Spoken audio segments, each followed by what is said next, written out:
Welcome to our channel. Today we how to activate Propstream SMS for lead follow-up automation, detailed guide step by step clearly.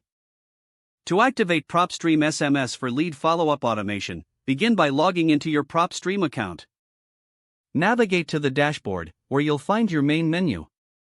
Locate the Contacts section on the left-hand side. Click on Contacts to open your lead database. Identify the leads you want to follow up with via SMS. Select the leads by checking the boxes next to their names.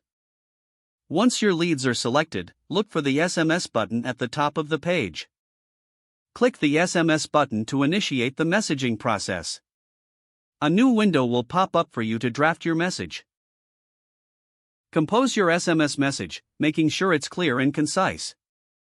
If you want to personalize messages, use the available merge tags. Review your message for accuracy and clarity.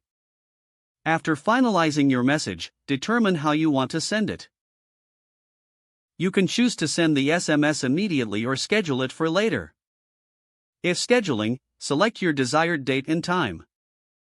Once you've made your selection, click Send or Schedule as appropriate. After sending, you'll receive a confirmation of your message status.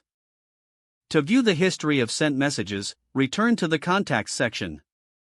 Monitor responses from your leads within Propstream. Adjust your follow-up strategy based on the engagement you receive. Regularly check back for new leads to include in your follow-up campaign. This completes the activation of Propstream SMS for lead follow-up automation. If the page does not load, refresh the browser or try again in a private or incognito window.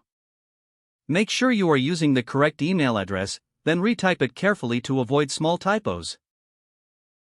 If your password is not accepted, use the reset option and create a new strong password you can remember.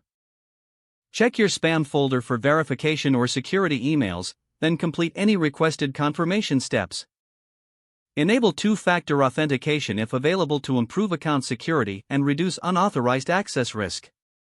After signing in, review your profile details so your contact information and settings are accurate and current. Don't forget to like this video and subscribe to our channel for more step-by-step tech guides.